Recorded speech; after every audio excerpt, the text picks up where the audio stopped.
नमस्कार दोस्तों, welcome back to my channel. Friends, मैं आप सबका अपने चैनल स्टॉक्स फॉर लाइफ में बहुत स्वागत करता हूं। Welcome to STFL family. दोस्तों को पता है कि शाम को हमारी एक वीडियो आती है, इसका नाम है स्टॉक फटाफट न्यूज़ फटाफट, जहां पे वीडियो एक चर्चा ने कौन से स्टॉक में क्या न्यूज़ आ रही है और क्या बेस्ट बैंक लेवल इमर्ज हो रहा है। फ्रेंड्स, इतना मैं आपके लिए होमवर्क करके लाता हूँ, लेकिन आज हमें निफ्टी में गिरावट देखने को मिली और जिसकी वजह से चारों तरफ थोड़ा सा मायूसियत है। क्योंकि दोस्तों, निफ्टी में गिरावट इसलिए थी क्योंकि लॉकडाउन की न्यूज़ हमें देखने को मिल रही है और वर्चुअल मीट में पीएम नरेंद्र मोदी जी ने इसको लेके कंसर्न जाहिर करी।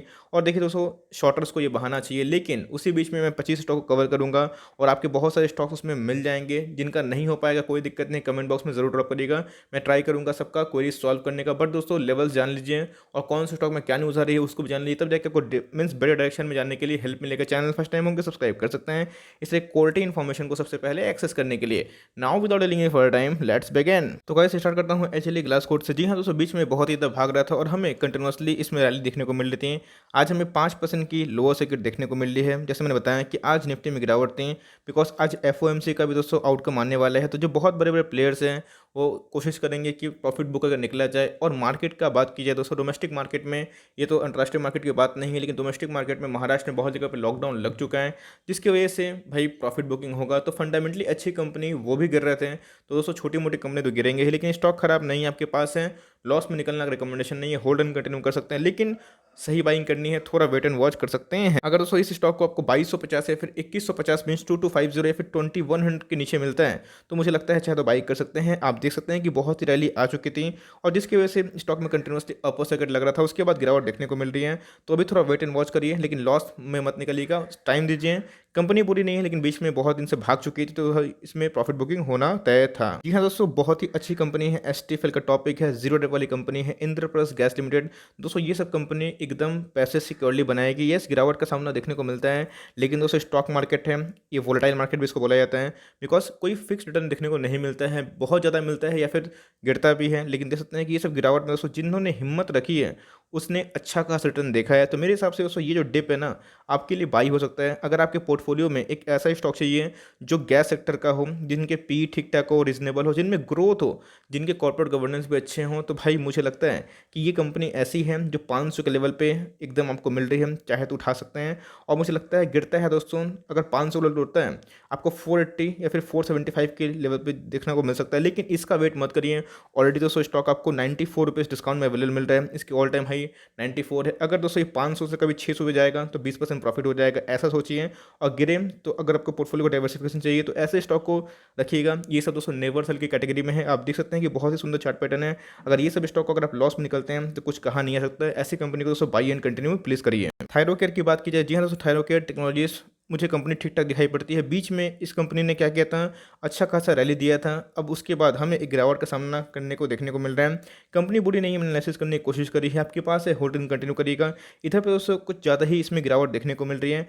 850 दोस्तों एक इंपॉर्टेंट सपोर्ट है, अगर उसको ध्वस्त करता है तो आपको फर्दर 820 में देखने को मिल सकता है। जिनको निवेश करना है, जो वेट कर रहे हैं इस कंपनी के लिए, तो आप चाहें तो 820 में खरीद सकते हैं, लेकिन आपके पास है, होल्डिंग कंटिन्यू करिए।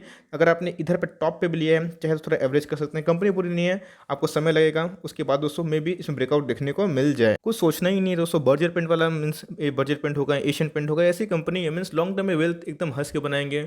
मार्केट में दोस्तों अगर आप देखें तो पेंट सेक्टर ज़्यादा स्टॉक्स नहीं है, और ये जो सेक्टर है ना, इसकी अलग कहानी है दोस्तों। ये अलग वे सेक्टर में बना हुआ है। तो आपको 800 का लगभग स्टॉक है, कितने मिल रहे हैं, 714 के लगभग मिल रहे हैं। और आप देख सकते हैं कितनी दोस्तों प्रॉमिसिंग इनकी चार्ट दिखाई पड़ती है। बर्जर पेंट की बात की जाए, अपने आप में दोस्तों विशालकाय कंपनी है, बहुत बड़ा वेल्थ क्रिएटर रहा है, तो इसमें टेंशन वाली बात ही नहीं है। हर एक डिप्स ऐड करना है। आप देख सकते हैं कि आज भी मार्केट ज़्यादा गिरा, लेकिन दोस्तों ये मामूली सा गिरा, इसमें ज़्यादा गिरावट होती नहीं है। ऐसे स्टॉक बहुत डिफेंसिव होते हैं, लॉन्ग टर्म में 101 का पैसा बनाएंगे। तो भाई बर्जर पेंट दोस्तों एसटीएल का सुपर टॉपिक स्टॉक दिखाई पड़ता है। जी हाँ दोस्तों, बीच में एसबीआई लाइफ में हमें अच्छा खासा ब्रेकआउट देखने को मिला, लेकिन जैसे इनके प्रोमोटर है बीएनपी परिबस ने क्या किया, माल निकाल दिया। ठीक है दोस्तों, ये उनके ऊपर डिपेंड करता है उनको माल बेचना है फिर नहीं बेचना है। बिकॉज जब कोई स्टॉक की मीन्स जब कोई कंपनी की स्थापना होती है तो ये लोग क्या करते हैं, एज एन इन्वेस्टर्स पूंजी डालते हैं, तो जब दोस्तों एक छोटा सा पेड़ जब बड़ा हो जाता है तो ज़रूर कटैया करेंगे, आई मीन टू से दोस्तों उसको ज़रूर फल लेने की कोशिश करेंगे। तो उनका पैसा बना तो भाई उन्होंने क्या किया, स्टेक सेल किया। लेकिन इससे कंपनी बुरी नहीं हो गई, कंपनी फंडामेंटली बहुत ही अच्छी है। लेकिन आज दोस्तों to be very honest important level को उसने ध्वस्त किया है। लेकिन जैसे मैंने बताया, खोने के लिए भाई सब कुछ नहीं है, पाने के लिए बहुत कुछ है। सेक्टर पे फोकस करिए, ऐसे स्टॉक लॉन्ग टर्म में एकदम दोस्तों बूम होंगे। और जब भागेंगे तो फ्रेंड्स बस 1 साल में 2 साल में आपके पैसे मल्टीपल टाइम्स हो जाएंगे। जीरो डेप वाली कंपनी है। और इधर पे बिलीव करिए, एक तो फ्रेंड्स इनके एफडीआई लिमिट बढ़ चुके हैं, लेकिन जैसा कि मार्केट में कमजोरी है, अनिश्चितताएं हैं जिसकी वजह से मार्केट गिर रहा है। लेकिन दोस्तों लॉन्ग टर्म तक ऐसा नहीं चलेगा। मार्केट को छोड़िए, मार्केट रिएक्ट करता है, लेकिन स्टॉक की कंपनी पे भरोसा करिए। कंपनी ग्रूमिंग है तो एकदम दोस्तों ये हो गए, एचडीएफसी लाइफ हो गए, एकदम टॉप नॉच वाले हैं, इसमें सोचना ही नहीं है। पीवीआर लिमिटेड को चाहे तो अवॉइड कर सकते हैं। अभी की बात की जाए दोस्तों तो देख सकते हैं कल के दिन हमें, जैसे मैंने बताया कि ऑपरेटर ने पूरा गेम उल्टा कर दिया। और आप देख सकते हैं कितनी नेगेटिव न्यूज़ है। लॉकडाउन की न्यूज़ अगर होती है तो इनको सबसे ज़्यादा इफेक्ट पड़ेगा। लेकिन जैसे आपको पता है कि प्रीमियम का मैटर होता है और हम दोस्तों ऑप्शंस में देखने को मिलता है, जिसकी वजह से ये बहुत बड़ा गेम चल रहा है। तो मेरे हिसाब से अभी के टाइम में मैं तो अवॉइड करना पसंद करूँगा। बिकॉज अगर आप देखें ठीक से तो इनका खुलना दोस्तों अभी भी कोई तय नहीं है। कोविड केसेस बढ़ रहे हैं तो कौन मूवी रिलीज़ करेगा। यस, सलमान भाई की तो बात तो आई है मूवी की, लेकिन दोस्तों उसमें भी क्वेश्चन मार्क है। जब तक कंडीशन ठीक से नहीं होते हैं तब तक हमें ठीक कंडीशन देखने को नहीं मिलती। और महाराष्ट्र की बात की जाए, पंजाब की बात की जाए, तो सब इसको लेकर कंसर्न है। तो भाई अगर इतना कोरोना केसेस होगा, इकोनॉमी पस्त होगी, तो लोग थोड़ी ना मूवी देखने जाएंगे। तो इसलिए फ्रेंड्स इधर पे आप अभी चाहें तो वेट एंड वॉच कर सकते हैं। अगर आपके पास है तो मर्जी है आपकी, लेकिन मेरे हिसाब से दोस्तों अभी इसमें एंट्री करने का सही मौका दिखाई नहीं पड़ रहा है। वरना स्टॉक खराब नहीं है, लेकिन दोस्तों पिछले कुछ समय से अच्छा खासा इनको इम्पैक्ट देखने को मिल रहा है। तो भाई एस्ट्रल पॉलिटेक्निक की बात की जाए, जिन्होंने आज तक लिया, मीन्स आज के दिन दोस्तों एक्सट का मीन्स कल था, आज है, और हमें रिकॉर्ड डेट देखने को मिल जाएगा परसों, मीन्स कल और उसके बाद। तो भाई जिन्होंने आज लिया वही एलिजिबल हो जाएंगे बोनस के लिए। तो मेरे हिसाब से अगर आपने नहीं लिया अभी भी तो वेट एंड वॉच करिए। अब बोनस का डेट तो चला गया है। लेट्स सी दोस्तों कि इनमें जो रैली आई थी ऑपरेटर से कौन सा दिशा में ले जाते हैं। अगर उल्टा चाल चलते हैं तो भाई इसको कहीं भी ले सकते हैं, लेकिन मेरे हिसाब से एक डिप आता है तो बाई कर सकते हैं। फर्स्ट इंस्टॉलमेंट 2250 में होना चाहिए अगर आपको कंपनी पे बिलीव है तो। वरना मेरे हिसाब से अब इसमें बोनस की न्यूज़ आ चुकी है तो थोड़ा सा स्टॉक ठंडा होना चाहिए। लेट्स सी कहाँ पे जाता है। स्टॉक में बहुत रैली आ चुकी है तो इस कंडीशन में फ्रेश बाइंग मेरी रिकमेंडेशन नहीं होगी, आपको वेट एंड वॉच करना चाहिए। बिकॉज इस स्टॉक में ऑलरेडी बहुत सारे न्यूज़ फैक्टर इन हो चुकी है। बट फंडामेंटली स्टॉक बहुत ही अच्छा है। जिनको मिला बोनस तो अच्छी बात है, बिकॉज ये बोनस जल्दी ही क्रेडिट हो जाएंगे, हमें देखने को मिलता है। लेकिन कंपनी बहुत ही शानदार है। डिप मिलता है तो ऐड कर सकते हैं, बिकॉज इसमें ऑलरेडी बहुत सारे अच्छे न्यूज़ फैक्टर इन हो चुके हैं। जी हाँ, उसको बुरा लगता है मिसेस बेक्टर में देख के, बिकॉज सही में पंप एंड डंप वाली कहानी देखने को मिली। मिसेस बेक्टर की बात की जाए तो हमने दोस्तों ऐसे स्टॉक को कभी गलत नहीं बोला, बट इतना बोला है स्टॉक का वैल्यूएशन काफ़ी महंगा है। जिन्होंने 600 पे लिया है उनके पैसे 40% से ज़्यादा दोस्तों डिस्ट्रॉय होते हुए देखने को मिले हैं। इसलिए मैं बोलता हूँ कि एक्साइटमेंट को कंट्रोल करिए। आपके हाथ से एक दो मौका निकल गया ठीक है, और करते भी हैं तो स्टॉप लॉस लेके काम कर सकते हैं। अब दोस्तों मैं बीच में एक कमेंट दिख रहा था, मैं हमेशा कुछ ना कुछ स्टॉक लाता हूँ नया। तो एक मैंने स्मॉल कैप के बारे में वीडियो बनाई थी। तो ऐसे बहुत लोग हैं जो फॉलो करते, अच्छी बात है। लेकिन जब मैं दोस्तों स्टॉक को टॉप पे बोलता हूँ, मैं क्लियर कट स्टॉप लॉस का नाम जरूर लेता हूँ, लेकिन रिटेलर को इससे नफरत होती है। लेकिन दोस्तों स्टॉक मार्केट है, कोई गारंटी से बोला नहीं हो सकता है। जब स्टॉक हिट होता है तो बहुत तालियां ही पड़ती हैं, जब खराब होता है तो बहुत लोग गालियाँ भी देते हैं। लेकिन दोस्तों मैं उसी बीच में कमेंट देख रहा था जहाँ लोग ब्लेम करते हैं कि सर आपकी वजह से एक दो स्टॉक में मैं फंस चुका हूँ। भाई मैं कभी भी किसी स्टॉक को टॉप पे लेने के लिए नहीं बोलता हूँ, रूल नंबर 1। और दूसरा, अगर बोलता भी हूँ तो बोलता हूँ कि थोड़ा सा काउंटर है। ये दोस्तों मैं नहीं फंसाया हूँ आपको, आपका ग्रिड आपको फंसाया है। बिकॉज अगर आप कोई स्टॉक को लेते हैं और बिना एसएल का काम करते हैं तो फ्रेंड्स स्टॉक मार्केट में आपका रोज कत्ल होगा, इस बात का ध्यान रखिए। तो ग्रिड को मिटाइए और डिसिप्लिन से काम करिए। बिकॉज अगर स्टॉक आप ले रहे हैं तो याद रखिए दोस्तों, आप कोई माल खरीद रहे हैं और उस माल का एक वैल्यू होता है। एक टारगेट से काम करिए, वरना अगर आप शॉर्ट टर्म के लिए आए हैं और अगर बिना टारगेट का काम करते हैं और कल मीन्स फंस जाते हैं तो भाई आप किसी और को ब्लेम करते हैं। This is not done.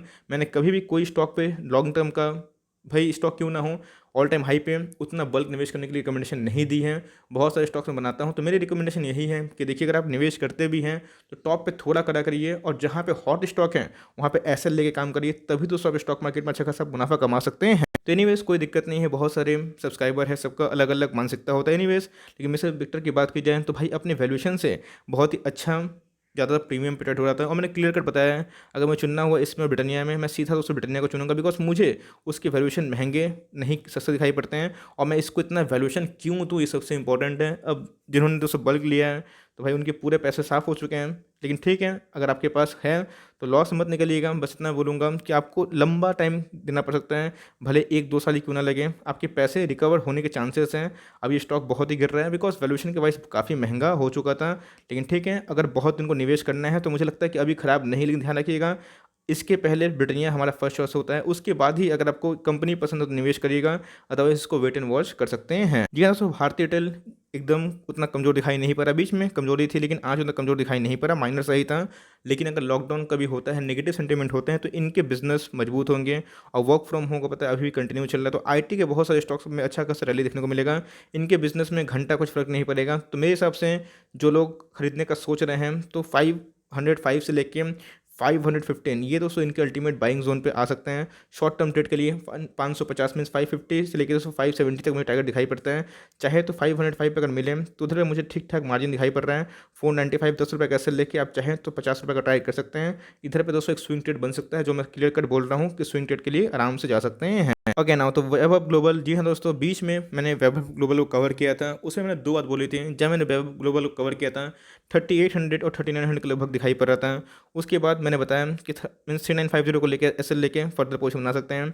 जब दोस्तों ये 4600 के ऊपर गया तो मैंने बताया था कि अपने एसएल को बढ़ा लीजिए। आई डोंट नो आपने मेरी इसकी पहले वीडियो देखी ही नहीं, फिर स्टॉक फटाफट में जाकर जरूर देखें, जहाँ मैंने बताया कि 4450 का एसएल इसको बढ़ा सकते हैं। बिकॉज आपका जैसे जैसे प्रॉफिट बढ़ते जाए, ट्रेलिंग स्टॉप लॉस भी बढ़ता जाए अगर आप ट्रेडर है तो। लेकिन लॉन्ग टर्म निवेशक हैं तो बिल्कुल भी टेंशन वाली बात नहीं है, फंडामेंटली बहुत ही अच्छी कंपनी है। और आप देख सकते हैं कि इसमें स्प्लिट की भी न्यूज़ देखने को मिल रही है। 22 तारीख बहुत ही इंपॉर्टेंट डेट है, तो भाई इसमें वैसी कुछ ऐसा न्यूज़ देखने को नहीं मिली। लेकिन इस स्टॉक में जैसे मैंने बताया कि एफओएमसी की मीटिंग का आउटकम और कोरोना वायरस का टेंशन, तो बहुत लोग बोले कि भाई ऐसा क्यों करेंगे, अच्छा खासा मुनाफा कमा लिया है, लालच नहीं करना, निकलना है। तो कोई अगर बेचेगा तो आप कुछ कर नहीं सकते, इस बात को ध्यान रखिएगा। बट स्टॉक फंडामेंटली बहुत ही अच्छी है। अगर आप लिए हैं, आपको डर लग रहा है गिर सकता है, 3950 का एसएल लेके जरूर काम करें। इधर पे लगते ही आप निकल जाइए और उसके बाद फिर से जब 4000 के ऊपर स्टेबल होता है, फिर 4050 फिर 4100, तो उसके पे फिर पोजीशन लीजिए इसका एसएल लेके। तो यही होता है स्टॉक मार्केट में। तो मेरे हिसाब से एंट्री नहीं की है तो वेट एंड वॉच, इसको या तो 4200 के लेवल को जाने दीजिए या फिर 3950 इसकी अल्टीमेट सपोर्ट है, उसको तोड़ता है तो फर्दर गिरावट संभव है। बट मेरे हिसाब से कंपनी अच्छी है और 22 तारीख का दोस्तों सब कोई वेट करे, लेट सी उस दिन क्या आउटकम निकल के आता है। तो गाइस आईटीसी ने आज कमाल कर दिया। जी हाँ दोस्तों, बात की जाए आज मार्केट इतना डाउन था लेकिन आईटीसी आज 1.5% अब तक बहुत ही अच्छा शानदार वाला फीलिंग आया कि चलो भाई कोई डिफेंसिव स्टॉक है। इसलिए मैं बोलता हूँ कि अच्छे खासे स्टॉक होते हैं तो अच्छा खासा मुनाफा मिलता है। लॉन्ग टर्म में ये सब स्टॉक देखिए उतना गिरते नहीं है ना। अगर आप देख सकते हैं कि भाई अगर हाई डिविडेंड पेयर है दोस्तों, मीन्स आपसे मैं पूछ चाहता हूँ कितना गिर सकता है। एक तो इनके एफएमसीजी बिजनेस है, आटा मैगी ये सब बनाते हैं, तो ये सब मार्केट में बिकना ही है, इस बात को ध्यान रखिएगा। और इधर पे आपको पता है कि अभी दोस्तों एफएमसीजी में बहुत काम करते हैं। मुझे लगता है कि अभी मौका है, अगर आपके पास नहीं है तो पोर्टफोलियो को मजबूत बनाना है तो चाहे तो आईटीसी को थोड़ा जगह दे सकते हैं, जहाँ आपका डिविडेंड आते रहेगा। आपके पोर्टफोलियो में कोई तो स्टॉक होगा जो ठीक ठाक डिविडेंड बांटेगा और जिसमें मार्जिन ऑफ सेफ्टी भी है, ज़्यादा गिर नहीं सकता। और अगर भागता है कभी 1-2 साल दोस्तों इनके लिए अच्छा किस्मत होता है, तो क्या पता 2-3 गुना भाग जाए और आपके पैसे दोस्तों मल्टी बैगर बन जाए। तो मेरे हिसाब से आईटीसी एक मस्ट बाई है। इधर पे भी बहुतों को मौका मिल रहा है, लेकिन ध्यान रखिएगा बहुत लंबा गेम खेलना पड़ेगा तो ही आपको आईटीसी रिवॉर्ड कर सकती है। तो वरुण बेवरेज दी हाँ, तो आज की बात की जाए तो आज हमें फिर से 1000 के ऊपर के लेवल देखने को मिल रहा है। इसका एकदम डिस्को डांस हो चुका है भाई, एकदम 1000 के नीचे आता है फिर भाग जाता है, आता है फिर भाग जाता है। इसने दोस्तों बहुत ही ज़्यादा मुझे पर्सनल ट्रेड में कमा के दिया है। बिकॉज मुझे अच्छे से याद है, आई थिंक दोस्तों जब से मैं इसको ट्रैक किया हूँ फर्स्ट ट्रेड से लेकर अभी तक मैं इसमें 20 से ज़्यादा बार ट्रेड ले चुका हूँ। और हर एक ट्रेड में दोस्तों ये मुझे कम से कम 50 से लेकर 150 पॉइंट का मुनाफा देता ही देता है। मेरी बल्क होती है 100 200 300 क्वांटिटी में लेकर उतरता हूँ। मेरे फ्रेंड्स यही सब जो मार्जिन है छोटा छोटा ये सब भी अच्छे खासे होते हैं। बिकॉज मैं एक ट्रेडर भी हूँ, ऑफकोर्स मेरे पास पूंजी भी रहती है, तो मेरे पास एक मौका हमेशा रहता है।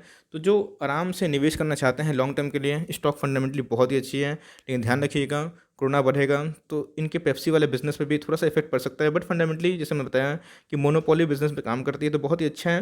चाहे तो स्विंग ट्रेड कर सकते हैं अगर 1000 के नीचे जाता है तो। But overall stock is very good. ये आपका लॉन्ग टर्म पोर्टफोलियो में भी कंसिडर हो सकता है अगर आपको एक मिड कैप का स्टॉक चाहिए तो भाई डिक्सन का दोस्तों आज जो स्प्लिट का एक्स रेट था वो खत्म हो चुका है। अगर आपने आज तक खरीदा होगा तो आपको स्प्लिट मिलेगा, अदरवाइज नहीं मिलेगा, कोई दिक्कत नहीं। हम लोग को स्प्लिट बोनस दोनों मिलेगा, बात की जाए इसमें भी मिलेगा और एस्टल में मिलेगा।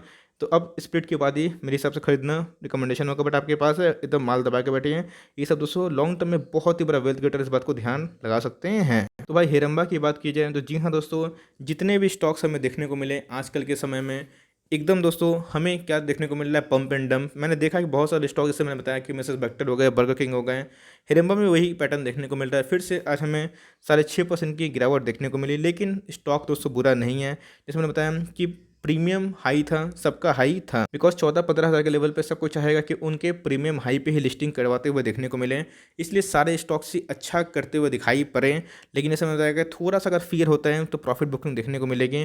तो जिन्होंने अगर एंट्री ली है तो एसएल के संग काम नहीं किया है तो वो भाई फंसे हैं। लेकिन मैंने फिर से बताया है, अगर आपको फ्रेश एंट्री लेनी है तो मार्केट में इससे अच्छा ऑल्टरनेटिव है।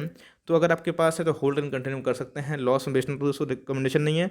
मैं एक बात गारंटी दे सकता हूँ कि अगर आप उसको लॉस में नहीं बेचेंगे तो एक ना एक दिन आपका वो जो लॉस रिकवर जरूर हो सकता है। अगर आपका बहुत डर लग रहा है तो हो सकता है तो आप चाहे तो 600 का एसएल काम करें। अगर उधर हिट होता है तो आपको टेम्प्रोरी निकल जाना चाहिए और उसके बाद अगर फिर से अब तेज़ी आती है तो घुस जाना चाहिए। बट फंडामेंटली कंपनी बुरी नहीं है, लेकिन मार्केट में इसको छोड़ के अच्छे खासे स्टॉक्स अवेलेबल हैं।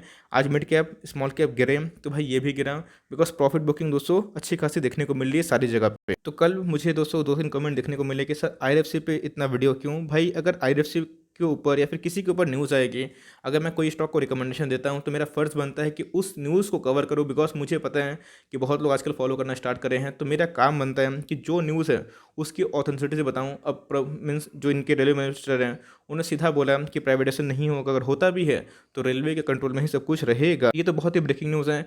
आज नहीं तो कल दोस्तों विस्फोट जरूर देखने को मिलेगा। अब इसमें गिरावट हुई तो बहुत लोग बोल रहे कि सर गिर क्यों रहा है। अगर मार्केट गिरेगा भाई तो ये थोड़ी ना मार्केट से बड़ा है, ज़रूर गिरेगा। लेकिन मेरे हिसाब से दोस्तों अगर आप आज इसको पेशेंसली होल्ड करते हैं तो आपका ये नेशनल संभाल लेगा।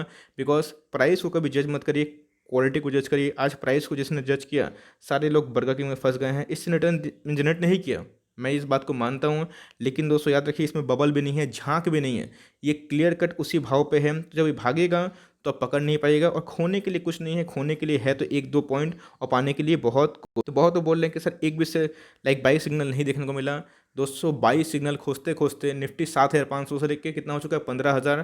तो मार्केट को छोड़िए, कंपनी फेथ है तो मार्केट जहाँ पे रहे उसको कैच करना ही है। तो कंपनी प्रॉमिसिंग है, और लॉन्ग टर्म में अगर छोटा स्टॉक चाहिए, मीन्स छोटा भाव का, तो मैं इसको कंसिडर करता हूँ। ऑफकोर्स मार्केट में इससे अच्छे अच्छे स्टॉक्स हैं, लेकिन इनको कम भाव का स्टॉक चाहिए। चाहिए कि भाई मेरे पोर्टफोलियो का 1-2% उठा के रख लेता हूँ कि अगर मुझे येस बैंक में निवेश करना है तो वो लोग दोस्तों इन सब पर निवेश करें। फंडामेंटली बहुत ही अच्छी कंपनी, चाहे तो 100 स्टॉक खरीद लें, जिसका कुल लागत 2500 से भी नीचे पड़ेगा। तो मेरे हिसाब से लॉन्ग टर्म का बेट बनता है। और जी हाँ, मैं फिर से रिपीट करना चाहता हूँ, अगर न्यूज़ आएगा तो मैं इसको एक क्या 100 बार कवर करूँगा। बिकॉज मुझे आपको गाइड करते रहना है, मेरा काम ही यही है। रिलायंस की बात की जाए तो रिलायंस दोस्तों आज हमें गिरावट देखने को मिली, और रिलायंस में गिरावट होना मतलब थोड़ा निफ्टी को नीचे ट्रैक करता है। बैंक निफ्टी ने भी सपोर्ट नहीं किया, जिसकी वजह से आज रिलायंस गिरा। लेकिन नो डाउट दोस्तों फिर से रिलायंस एक मौका दे रहा है। मौका क्या दे रहा है, 2030 और 2020 इनके अल्टीमेट सपोर्ट देखने को मिल रहे हैं। तो भाई जिनको लग रहा था कि रिलायंस 2200 भाग जाएगा, यस मुझे भी लग रहा था, मैं भी उस लिस्ट में था। लेकिन क्या बोला कि मार्केट गिर गया, तो भाई किसी के हाथ में नहीं है मार्केट कोलैप्स होना दोस्तों। तो सारे स्टॉक जनरली गिरते हैं। तो रिलायंस फंडामेंटली बहुत ही अच्छी कंपनी है, और मेरे हिसाब से दोस्तों अगर 2030 भी आता है आपको फिर से खरीदने का मौका देता है। 2000 के नीचे गिरते हैं तब तो दोस्तों फिर से आपको पोजिशनल ट्रेड करने का मौका मिलता है। बट मेरे हिसाब से लॉन्ग टर्म निवेशक जिन्होंने रिलायंस पर अभी तक माल नहीं बिटो रहे हैं, 2030 उनके अल्टीमेट लेवल होते हैं। अगर कंपनी पसंद है तो इस लेवल पर चाहे तो अपनी खरीदारी स्टार्ट कर सकते हैं। ओके, एचडीएफसी लिमिटेड एकदम दोस्तों बिंदास टेंशन फ्री वाला स्टॉक है। ये सब स्टॉक में तो कोई टेंशन ही नहीं है। निफ्टी मीन्स छोटा मोटा बात से ये सब कुछ कुछ होता नहीं है। इनका चार्ट देखिए, इनका होल्डिंग देखिए, एफआईएस का इंटरेस्ट देखिए। ये सब स्टॉक कभी भी गिरे तो वैल्यू बाइंग हो जाती है, इसमें कुछ कमेंट्री नहीं है। ये सब दोस्तों यूनिवर्सल कैटेगरी वाला स्टॉक है। ये सब गिरता ही नहीं, गिरता है तो भाई आपके लिए मौका मिलता है। बहुत लोग पूछ रहे थे सर भारत फोर्ज के ऊपर कुछ कमेंट्री दीजिए। यस, मैंने कमेंट्री देने का सोचा। कंपनी बुरी नहीं है, फोर्जिंग में काम करती है, और इंटरनेशनल क्लाइंट भी हमें देखने को मिलते हैं। बट ये सब स्टॉक पोजिशनल ट्रेड के लिए सही है, तो मैं रिकमेंडेशन ठीक से नहीं देता हूँ। बिकॉज ये सब स्टॉक देख सकते हैं वोलेटाइल होता है, तो ये सब जो स्विंग ट्रेडर है उनके लिए सही है। लेकिन फॉर्जिंग इन्वेस्टिंग में अगर आप देखें तो मुझे लगता है कि इससे भी बेटर मुझे अपॉर्चुनिटी दिखाई पड़ती है, तो मैं उधर जाना पसंद करूंगा। बट आपके पास है, होल्ड एंड कंटिन्यू कर सकते हैं। टारगेट्स बहुत ही अब दिखाई दे रहे हैं बाय द ब्रोकर्स। तो भाई एसबीआई कार्ड कब गिरेगा कब गिरेगा, लो भाई गिर गया, तो अब लोग क्यों नहीं उठा रहे हैं। बिल्कुल नहीं, एकदम बिंदास उठाइए, कोई टेंशन नहीं है। आज जो बल्क डील होने वाली थी, बाला मीन्स जो बाधा थी दोस्तों, वो एकदम टल चुकी है, और जिनको माल बेचना है वो बेच सकते हैं। इनके प्रोमोटर ने अपना माल बेचा, इट्स ओके, कोई दिक्कत वाली बात नहीं है। जो दोस्तों मैंने आज ही बाइंग करी है, और कंपनी फंडामेंटली बहुत ही अच्छी है। और मेरे हिसाब से हर एक डिप ऐसे क्वालिटी स्टॉक की बाइंग हो सकती है।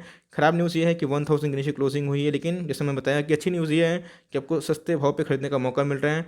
जल्दीबाजी नहीं है तो इक्विटी मार्केट ज़रूर पैसा बनाएगा, जल्दीबाजी है तो अपना लेवल खुद डिसाइड करिए। लेकिन मेरे हिसाब से लॉन्ग टर्म निवेशक को खुश होना चाहिए कि ऐसे स्टॉक आपको कम भाव पे मिल रहे हैं। तो आईआरसीटीसी दोस्तों बहुत ही अच्छी कंपनी है और ज़ीरो डेट वाली कंपनी है। जैसे मैं बताया, लॉकडाउन की न्यूज़ से सबसे ज़्यादा सेंटीमेंट इनका हट होता है, पीवीआर का हट होता है, और आज हमें 1800 का इंपॉर्टेंट लेवल के ऊपर सर्वाइव करते हुए दिखाई पड़ रहा है। 4.5% गिरावट देखने को मिल रही है, जो अपने आप में ख़राब बात है, लेकिन हर एक गिरावट लॉन्ग टर्म निवेशक की अपॉर्चुनिटी होती है। तो मेरे हिसाब से आपके पास है, कोई टेंशन वाली बात नहीं है, जितना गिरे ऐड करिए। बहुत लोग पूछ रहे थे कि सर आपका तो लेवल बहुत ही निचला लेवल से है, 1200 का एवरेज नीचे है, क्या करेंगे आप, क्या एवरेज करेंगे फिर क्या? मैं इसको एकदम होल्ड एंड कंटिन्यू करूँगा। अब मुझे 1700 का लेवल मिलता है या फिर उससे नीचे मिलता है तो मैं चाहे तो थोड़ा सा एवरेज कर सकता हूँ, बिकॉज मेरे पास ऑलरेडी इसको लेके बहुत सारी क्वांटिटीज़ हैं। तो मैं उतना क्वांटिटीज़ अगर ऐड कर लूँगा तो मेरे पोर्टफोलियो का जो बैलेंसिंग है और सब स्टॉक को लेके बिगड़ जाएगा। तो मैं सोच रहा हूँ कि क्या करूँ, मैं बता दूंगा मेरा प्लानिंग क्या है। बट मेरे हिसाब से अगर ये लेवल आएगा तो मुझे लालच तो ज़रूर आएगा, बिकॉज कंपनी बहुत ही अच्छी है। लॉन्ग शॉर्ट टर्म से मुझे डर लगता नहीं दोस्तों। मैंने इसका बॉटम भी देखा है और मैंने इसका टॉप भी देखा है, तो हमारे लिए दोनों कॉमन वाली बात है। बस इतना समझ में आ चुका है, इक्विटी मार्केट में लॉस में नहीं बेचेंगे तो आपको दोस्तों सही भाव जरूर देखने को मिलेगा। तो ऐसी कंपनी में गिरावट होती है तो मुझे अब आजकल फ़र्क नहीं पड़ता। मैं दोस्तों ऐसा भी बन चुका हूँ इक्विटी मार्केट को देख देख के, ग्राफ पर के चार्ट देख देख के, कि अगर मुझे स्टॉक 15-20% में गिरावट देखने को मिले, यस हमारा प्रॉफिट कम हो जाएगा तो थोड़ी सी लाइक मायूसियत देखने को मिलती है, बट मुझे उतना लाइक डिमोटिवेशन फील नहीं होता है। मैं मोटिवेटेड रहता हूँ, बिकॉज इसके पहले हमने निफ्टी में बहुत गिरावट देखी है। बस इतना सीखा कि नॉइज़ को कट करना होता है और अच्छी कंपनी से बने रहें। तो मार्केट दोस्तों अगर भागेगा डबल तो ऐसी कंपनी भागेंगे 4 गुना 8 गुना, इस बात का ध्यान लगा सकते हैं फॉर लॉन्ग टर्म। बहुत लोग पूछते हैं कि सर फाइन ऑर्गेनिक में क्या करें? भाई कुछ नहीं करना है, होल्ड करिए। कंपनी की बात की जाए तो बहुत ही अच्छी केमिकल कंपनी दिखाई पड़ती हैं। तो इधर पे अगर आपने लिया है 2650 पे, 2650 पे, तो इधर पे लेने के लिए कतरा क्यों रहे हैं? ये सब कंपनी बहुत ही अच्छी कंपनी दिखाई पड़ती है, स्टेबल कंपनी। आप देख सकते हैं उतना ज़्यादा गिरती नहीं है ना, कोई ऐसे नहीं गिरती ऐसे नहीं गिरती हैं, गिरती है भागती है, यही देखने को मिलता है। पहले इधर पे गई थी, फिर गिरी थी, फिर गई थी, फिर गई थी। तो कंपनी बहुत ही फंडामेंटली अच्छी है, आपके पास है, होल्ड कंटिन्यू कर सकते हैं। चाहे तो मार्केट में इससे अच्छा अवेलेबल स्टॉक है इसी सेक्टर का, उधर पे भी निवेश कर सकते हैं। बट फंडामेंटली बहुत ही अच्छी है, जिनको कंपनी अच्छी लगती है तो इस करंट लेवल पे बाई कर सकते हैं। और बेस्ट बाई दोस्तों 2100 के लगभग है, उधर मुझे लगता है कि मार्जिन ऑफ सेफ्टी दिखाई पड़ सकती है। तो गाइस GM फोर कसम खा ली है कि मार्केट जब भागा था तो मैं गिरा था, अब भागा मीन्स गिर रहा है तो मैं भागूंगा। कोई दिक्कत नहीं है, एकदम होल्ड कंटिन्यू करिए। ये उनके लिए हैं जो बोल रहे कि सर 5 शेयर में GM फोर को मैंने लिया था, लॉस में बेचूँ। नहीं भाई, नहीं बेचिए, कंपनी अच्छी है, बट कॉर्पोरेट गवर्नमेंट का इशू जिनको लगता है वो छोड़े, लेकिन आपको लॉस में नहीं बेचना है। इसको अगर बेचना भी है तो सही भाव पे बेचिएगा, कंपनी अच्छी है। अगर आप एक्चुअली ग्लासकोट पे निवेश करने का सोचते हैं तो मुझे उससे अच्छा दिखाई पड़ता है। यस, मुझे वैसा फ़र्क नहीं पड़ता है, बिकॉज बहुत सारे इसके पहले OFS आए थे जो अच्छे खासे डिस्काउंट में अवेलेबल थे। तो मुझे लगता है खोने के लिए ज़्यादा कुछ नहीं है, पाने के लिए बहुत कुछ है। निवेश किए हैं तो एकदम बने रहें, जैसा दोस्तों हम लोग बने हुए हैं। ग्रेन्यूल्स इंडिया की बात की जाए, बहुत ही अच्छी कंपनी दिखाई पड़ती, ये हो गए, लॉरस लैब हो गए, तो इन सब में उतना कोई टेंशन वाली बात नहीं है। ग्राफ की बात की जाए तो बहुत ही अपट्रेंड वाला ग्राफ है, जैसे मैं बताया कि ऑल टाइम हाई से इसमें अच्छा खासा करेक्शन देखने को मिल गया है। अभी की बात की जाए 323 के लगभग दिखाई पड़ते हैं। तो अगर आपको API हो गए, इन सब इंडस्ट्री पे बिलीव है, लगता है कि आने वाले टाइम में बिलीव मीन्स बूम कर सकता है, बिलीव है, तो इधर पे ग्रैन्यूल्स पार्टिसिपेट कर सकते हैं। बट मेरे हिसाब से मुझे लगता है कि मार्केट में और भी ज़्यादा अच्छे अच्छे स्टॉक्स हैं जो ब्लू चिप में हैं, उधर पर निवेश करना मैं उचित समझूंगा। लेकिन आपके पास हैं तो कंपनी बहुत क्वालिटी वाली है, लॉस में मत निकालिएगा।